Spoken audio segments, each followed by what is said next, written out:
साथियों हम बात कर रहे हैं राजस्थान की प्रमुख सभ्यताएं।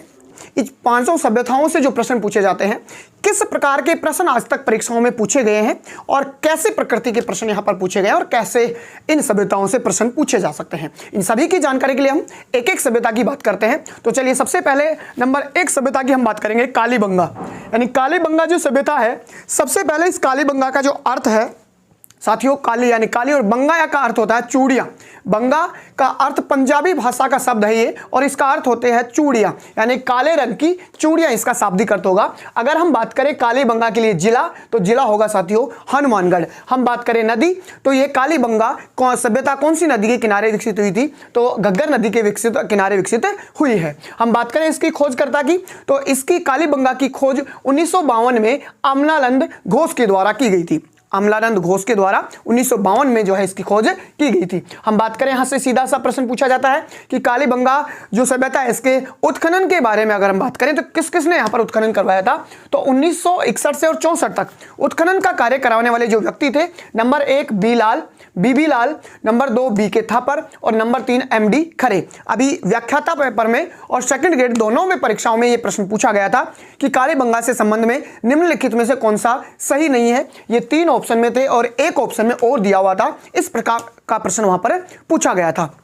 तो सीधा सा याद रखें, अमलानंद घोष हैं जिन्होंने इनकी खोज की थी 1952 में, और उत्खनन कार्य 1961 से 64 बीबी लाल, बीके थापर और एमडी खरे द्वारा करवाया गया था। चलिए हम बात करते हैं आगे कि ये जो कालीबंगा है, ये कालीबंगा सभ्यता अगर जिला मुख्यालय से जो हनुमानगढ़ है, इस जिला मुख्यालय से कौन सी दिशा में है कालीबंगा सभ्यता, तो जिला मुख्यालय से दक्षिण पश्चिम दिशा में है ये कालीबंगा सभ्यता। यानी जो जिला है उस जिला मुख्यालय के दक्षिण पश्चिम दिशा में कालीबंगा सभ्यता स्थित है। चलिए हम बात कर लेते हैं इससे प्राप्त सामग्री कि कौन कौन सी सामग्री जो है प्राप्त हुई थी जो परीक्षा के लिए अति महत्वपूर्ण है और परीक्षा में अक्सरतया पूछी जाती है। तो सबसे पहला नंबर 1, यहां से जुते हुए खेत के प्रमाण मिलते हैं कालीबंगा सभ्यता से। और प्रश्न यह भी पूछा गया था एक बार एसआई के सब इंस्पेक्टर के एग्जाम में यह प्रश्न पूछा गया था कि जुते हुए जो खेत के प्रमाण है ये कालीबंगा सभ्यता के कौन सी दिशा में है, तो कालीबंगा सभ्यता के दक्षिण पूर्व दिशा में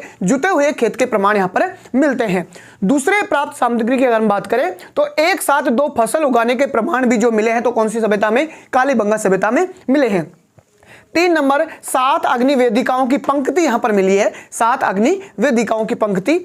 छिद्र युक्त खोपड़ी, यानी कालीबंगा सभ्यता में छिद्र युक्त खोपड़ी मिली थी जिसमें शल्य चिकित्सा के बारे में हमें जानकारी मिलती है, प्रमाण मिलते हैं। नंबर 4 नालियों हेतु पेड़ के खोखले तने का प्रयोग यहां पर किया जाता था। जो नालियां बनाई जाती थी घरों के आगे, उसमें पेड़ के खोखले तनों का प्रयोग करके और नालियां यहां पर बनाई जाती थी। नंबर 5 अलंकृत ईंट, ईंटों में दरार होती थी, अलंकृत ईंट थी और इन ईंटों में क्या होती थी, दरार। और ये ईंटों की जो दरार है ये प्रमाण है कि ये सभ्यता भूकंप से नष्ट होने के संकेत हैं। यानी ईंटों का दरार होना पाया जाता है, ये एक संकेत है कि यहां पर जो ये सभ्यता है भूकंप से नष्ट हुई थी कालीबंगा सभ्यता। इस प्रकार के प्रमाण यहां पर मिलते हैं। नंबर 6 अगर हम बात करें तो यज्ञ वेदी और हवन कुंड के प्रमाण भी यहां से मिलते हैं। यज्ञ वेदी और हवन कुंड, अग्नि कुंड जो है, इसके प्रमाण भी कालीबंगा सभ्यता से मिलते हैं। और बलि और सती की संभावना थी यहां पर, यह भी यहां से प्रमाण मिलता है। नंबर 7 बैलगाड़ी, हवन कुंड, लकड़ी की नाली व बेलनाकार मोहर भी यहां से प्राप्त होती हैं। यह है प्राप्त यहां की सामग्री। चलिए हम दूसरी सभ्यता की बात कर लेते हैं। नंबर 2 हमारी सभ्यता होती है बैराट सभ्यता। और बैराट सभ्यता की अगर हम बात करें तो जिला होगा इसके लिए जयपुर। जयपुर जिले में है ये। शाहपुरा जो उपखंड है, शाहपुरा उपखंड के क्षेत्र में बैराट, विराटनगर जो मत्स्य जनपद की राजधानी हुआ करता था, वहां पर ये बैराट है। नदी होगी तो यहां पर बाणगंगा नदी के किनारे यह सभ्यता विकसित हुई थी बैराट। अगर हम बात करें इसकी खोजकर्ता की तो 1837 में कैप्टन बर्ट जो है इन्होंने यहां पर इसकी खोज की थी। और कैप्टन बर्ट में जो खोज किया था वो एक बीजक डूंगरी यहां पर प्रसिद्ध है, और इस बीजक डूंगरी से भाबरू शिलालेख इनको प्राप्त हुआ था। और भाबरू जो शिलालेख है ये मौर्य सम्राट अशोक जो हैं इनके बारे में बताता है। भाबरू शिलालेख वर्तमान में ये भाबरू शिलालेख है कोलकाता संग्रहालय में रखा गया है। हाँ, ये जो मौर्य सम्राट के बारे में बताया गया है, इस भाबरू शिलालेख में मौर्य सम्राट को कहा गया है मगध का राजा कहा गया है। अगर हम बात करें कि इस शिलालेख में और क्या लिखा हुआ है, तो इस शिलालेख के नीचे लिखा हुआ है बुद्ध, धम्म और संघ। ये तीनों शब्द इस भाब्रू शिलालेख के नीचे जो है लिखे हुए हैं और सम्राट अशोक की जानकारी भी इसके द्वारा मिलती है। और सम्राट अशोक को जो है मगध का राजा भी इस शिलालेख में बताया गया है। चलिए हम बात कर लेते हैं यहाँ पर उत्खनन। उत्खनन का कार्य जो कराया गया था, मुख्यतः ये 4 डूंगरियां हैं, यानी पहाड़ी जो होती थी उनको स्थानीय भाषा में वहां पर डूंगरी कहा जाता है। कौन कौन सी डूंगरी है? बीजक डूंगरी, महादेव डूंगरी, गणेश डूंगरी और भीम डूंगरी। ये 4 डूंगरियां हैं, पहाड़ है, यानी स्थानीय भाषा में डूंगरी कह रहे हैं हम। तो इनमें यहां पर मुख्य रूप से उत्खनन कार्य कराया गया था। और उत्खनन कार्य कब और किसके द्वारा कराया गया था बैराट सभ्यता में? तो साथियों 1936-37 में दयाराम साहनी के द्वारा यहां पर उत्खनन कार्य करवाया गया था। अगर हम बात करें 1962-63 में, तो नीलरत्न बनर्जी और कैलाशनाथ दीक्षित, नीलरत्न बनर्जी और कैलाशनाथ दीक्षित के द्वारा 1962-61 में 2 चरणों में यहां पर जो उत्खनन हुआ है। 1936-37 में दयाराम साहनी ने बैराट में सभ्यता में, और दूसरे नंबर पर यहां पर 1962-63 में नीलरत्न बनर्जी और कैलाशनाथ जो दीक्षित हैं, इन्होंने यहां पर जो है इस सभ्यता की उत्खनन के बारे में प्रमाण मिलते हैं। प्राप्त सामग्री की अगर बात करें कि बैराट से कौन कौन सी सामग्री जो है प्राप्त हुई थी, तो साथियों देखिए प्राप्त सामग्री में हम सबसे पहले बात करेंगे यहाँ पर 36 मुद्राएं प्राप्त हुई थी। यानी 36 मुद्राएं हैं, तो कौन सी सभ्यता से संबंधित है? बैराट सभ्यता जयपुर से संबंधित है। भवन निर्माण में मिट्टी की ईंटों का प्रयोग हुआ था। साथियों यहां पर पहाड़ थे मोस्टली, जैसे हम बात कर रहे हैं कि पहाड़ ही मोस्टली, पहाड़ों को डूंगरी कहा गया है। पत्थरों की उपलब्धता होने के बावजूद भी यहां पर भवन निर्माण में मिट्टी की ईंटों का प्रयोग किया गया था। यह प्रश्न पूछा जा सकता है आपसे कि पत्थरों की उपलब्धता होने के बावजूद मिट्टी की ईंटों का प्रयोग भवन निर्माण में कौन सी सभ्यता के अवशेष या संकेत हैं? तो बैराट सभ्यता के संकेत होंगे। यहां पर नंबर 3 पर बात करें तो मृद भांड सूती कपड़े में मिले हैं, यानी जितने भी जो मृद भांड मिले हैं वो सूती कपड़े में लिपटे हुए यहां पर मिले हैं।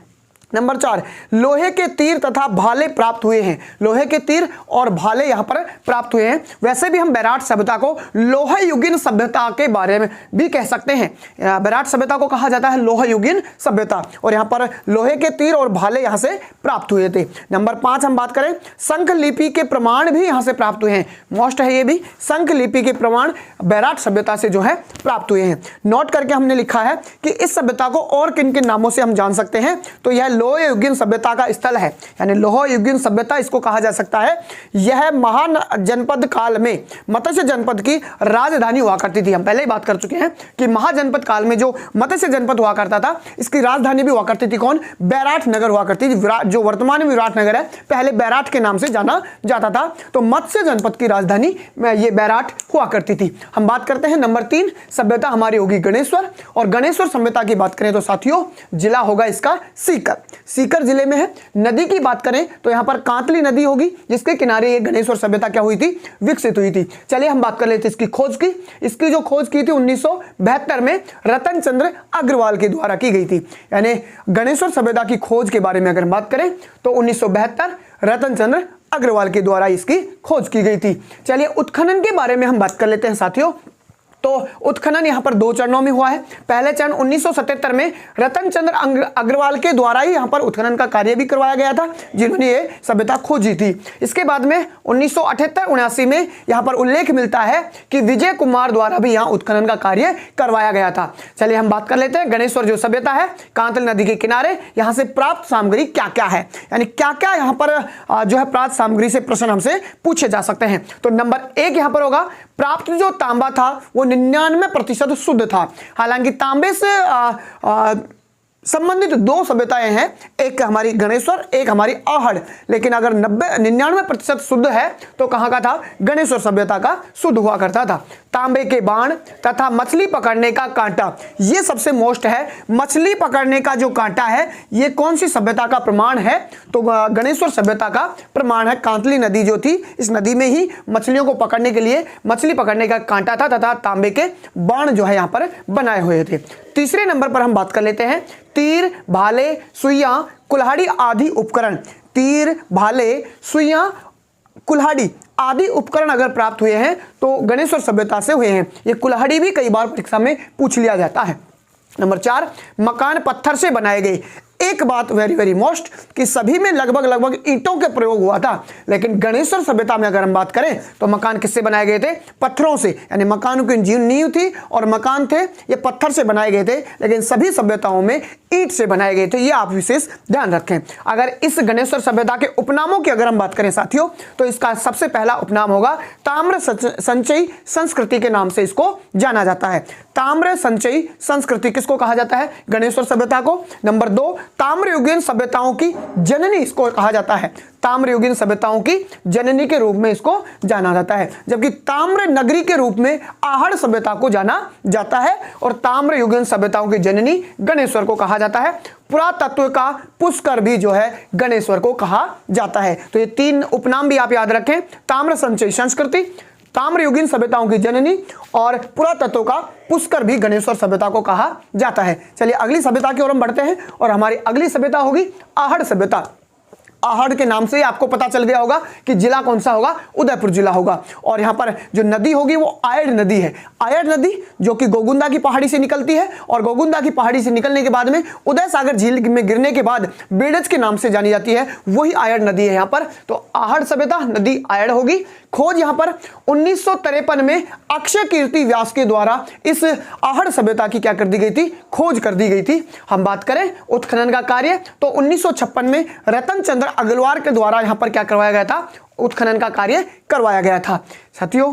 इसके बाद में दूसरे चरण में उत्खनन यहां पर हुआ था तो 1961-62 में एच.डी. सांखलिया का नाम विशेष आप याद रखें कि एच.डी. सांखलिया जो है कौन सी सभ्यता से संबंधित है? तो आहड़ सभ्यता से संबंधित है एच.डी. सांखलिया। प्राप्त सामग्री की अगर हम बात करें तो नंबर 1, माप तोल के बाट, वेरी वेरी मोस्ट, यानी माप तोल के जो बाट मिले हैं वो कौन सी सभ्यता के प्रमाण हैं? तो ये आहड़ सभ्यता के प्रमाण हैं और इससे जो है वाणिज्यिक व्यापार के संबंधित इस सभ्यता से लेन देन मिलता है माप तोल के बाटों से। नंबर 2, मकान की नींव किससे रखी गई थी? पत्थरों से रखी गई थी। नींव की बात की जा रही है यहाँ पर। नंबर 3, अनाज भंडारण हेतु मिट्टी के बर्तन, अनाज भंडारण हेतु मिट्टी के जो बर्तन थे कोठे या गोरे यहां से प्रमाण मिलते हैं। तो पूछा जा सकता है कि अनाज भंडारण हेतु मिट्टी के जो बर्तन हैं जिनको कोठे या गोरे कहा जाता है वो कौन सी सभ्यता के प्रमाण हैं? तो आहड़ सभ्यता के प्रमाण मिलते हैं। नंबर 5, काले व लाल रंग के मृद भांड भी जो है अगर प्राप्त हुए हैं तो साथियों कहां से हुआ है? आहड़ सभ्यता से। यह भी बहुत बार प्रश्न पूछा जाता है। काले व लाल रंग स्पष्ट आप याद रखें, काले व लाल रंग के मृद भांड संबंधित हैं, आहड़ सभ्यता से संबंधित हैं। नंबर 6, 8 चूल्हे संयुक्त परिवार का संकेत भी अगर मिला है तो कहां से मिला है? आहड़ सभ्यता से। यानी 8 चूल्हे एक साथ मिले हैं, एक साथ मिलने का कारण वहां पर संयुक्त परिवार की जो है प्रमाण मिलते हैं। नंबर 7, रंगाई छपाई उद्योगों के प्रमाण भी मिलते हैं, यानी रंगाई छपाई जो कार्य होता था उसका उद्योगों के प्रमाण भी कहां से मिलते हैं? आहड़ सभ्यता से मिलते हैं। नंबर 6, 6 यूनानी मोहर मिली हैं जिन पर अपोलो देवता की क्या बनी हुई थी? आकृति बनी हुई थी। 6 यूनानी मोहर है और यहां पर अपोलो देवता की क्या बनी हुई है? आकृति। अगर हम इस आहड़ सभ्यता के उपनामों की बात करें तो देखिएगा सबसे पहला नंबर 1 बनास की सभ्यता, क्योंकि मोस्टली ये बनास की सहायक नदी है आयड़ और इस नदी के किनारे विकसित हुई है तो इसको बनास की सभ्यता के नाम से भी जाना जाता है। नंबर 2, इसको आघाटपुर भी कहा जाता है, आहड़ सभ्यता को आघाटपुर के नाम से भी जाना जाता है। और नंबर 3 हम कहते हैं धूलकोट, यानी मिट्टी का जो टीला था धूलकोट के नाम से भी आहड़ सभ्यता को जाना जाता है। नंबर 5 हम बात कर लेते हैं बालाथल सभ्यता। ये मोस्टली ये जो 4 सभ्यताएं हैं ये स्कूल व्याख्याता और सेकंड ग्रेड के एग्जाम में भी होती है, लेकिन कहीं ना कहीं सीईटी और रीट मेंस के एग्जाम में बालाथल सभ्यता को और यहां पर जोड़ दिया गया है। तो बालाथल सभ्यता की अगर हम बात करें तो साथियों जिला होगा उदयपुर जिला ही है जहां पर बालाथल सभ्यता विकसित हुई है। हम बात करें नदी की तो नदी होगी यहां पर बेड़च, नदी होगी बेड़च। और अगर हम बात करें नंबर 2 ताम्रपाषाण कालीन सभ्यता अगर कहा जाता है तो बालाथल सभ्यता को ताम्रपाषाण कालीन सभ्यता के नाम से जाना जाता है, जबकि ताम्र नगरी होगी आहड़ और ताम्रयुगीन सभ्यताओं की जननी होगी गणेश्वर कहलाती है। इस बालाथल सभ्यता की खोज की अगर हम बात करें तो 1962-63 में डॉक्टर वी.एन. मिश्र के द्वारा यहां पर खोज की गई थी। खोज की गई 1962-63 में डॉक्टर वी.एन. मिश्र के द्वारा यह खोज की गई थी। उत्खनन का कार्य की अगर हम बात करें तो 1993 में उत्खनन का कार्य करवाया गया था। एक स्पष्ट रूप से आपको मैं बताने देना चाहता हूं कि स्कूल व्याख्याता और सेकंड ग्रेड के एग्जाम में कालीबंगा के इन नामों से संबंधित प्रश्न पूछा गया था। साथियों, हो सकता है आपसे आने वाले एग्जाम में बालाथल जो सभ्यता जोड़ी गई है इन एग्जामों में, तो पूछा जा सकता है कि बालाथल सभ्यता से संबंधित कौन सा नहीं है। तो ये नाम आपको याद रखने पड़ेंगे। Doctor VN. मिश्र। उत्खनन का कार्य 1993 में करवाया गया था। किस किस के द्वारा करवाया गया ये कार्य? तो नंबर 1 है डॉक्टर वी.एस. सिंधे, नंबर 2 है आर.के. मोहंते, और नंबर 3 है डॉक्टर देव कोठारी, और नंबर 4 डॉक्टर ललित पांडे। इन चारों को आपको विशेष रूप से याद रखना है। नंबर 1, खोज का कार्य 1962-63 में डॉक्टर वी.एन. मिश्र के द्वारा करवाया गया, लेकिन उत्खनन का कार्य 1993 में। 4 नाम आपको याद रखने हैं। संबंधित यहां से पूछा जा सकता है बालाथल सभ्यता से कौन सा संबंधित नहीं है, इस प्रकार से ऑप्शन आएगा। तो डॉक्टर वी.एन. मिश्र हो गया खोज का कार्य। उत्खनन का कार्य इन चारों ने किया था, डॉक्टर वी.एस. सिंधे, आर.के. मोहंते, डॉक्टर देव कोठारी और डॉक्टर ललित पांडे। हम बात कर लेते हैं यहां से प्राप्त होने वाली सामग्री की कि कौन कौन सी सामग्री है जो बालाथल से प्राप्त हुई थी। प्रश्न यहां से बनेगा। नंबर 1, 11 कमरों का विशाल भवन अगर प्राप्त हुआ है तो साथियों कहां से हुआ है? बालाथल सभ्यता से प्राप्त हुआ है। नंबर 2, बर्तन बनाने तथा कपड़ा बुनने की जानकारी। बर्तनों को बनाने की और कपड़े को जो बुनने की जानकारी है वो भी कहां से मिली है? बालाथल सभ्यता से मिली है। नंबर 3, लोहा गलाने की 5 भट्टियां। स्पष्ट रूप से लोहा युगीन सभ्यता बैराट को कहा गया है, जबकि लोहा गलाने की 5 भट्टियां जो मिली हैं वो कहां से मिली हैं? बालाथल सभ्यता से मिली हैं। इसके बाद में नंबर 4 पे बात करें, कपड़े का टुकड़ा यहां से मिला, कपड़े का एक टुकड़ा यहां से मिला है। नंबर 5, मिट्टी से बनी सांड की आकृति। वेरी वेरी मोस्ट पूछा जा सकता है आपको कि मिट्टी से बनी सांड की जो आकृति है वो कौन सी सभ्यता से प्रमाण है? तो बालाथल सभ्यता का प्रमाण है। और नंबर 6 यहां पर है, लोग मांसाहारी थे, यानी यहां के लोग क्या थे? मांसाहारी थे बालाथल सभ्यता के। नंबर 7, कुष्ठ रोग का प्राचीन प्रमाण यहां से मिलता है, यानी यह भी वेरी वेरी मोस्ट प्रश्न आपके सामने बना कि कौन सी सभ्यता है जहां से कुष्ठ रोग के प्रमाण 4000 वर्षों पूर्व के प्रमाण यहां पर कुष्ठ रोग के मिलते हैं, तो बालाथल सभ्यता होगी। नंबर 8 हम बात करें कि तांबे के आभूषण, तांबे के अगर आभूषण मिले, हालांकि तांबे से संबंधित आहड़ और गणेश्वर भी है, लेकिन तांबे के जो आभूषण मिले हैं तो आभूषण कहां से मिलेंगे? बालाथल से मिलेंगे। और नंबर 9, बैल व कुत्ते की मृण मूर्तियों का जो है यहां पे उल्लेख मिलता है, प्रमाण मिलते हैं। तो साथियों ये है राजस्थान की 5 प्रमुख सभ्यताएं।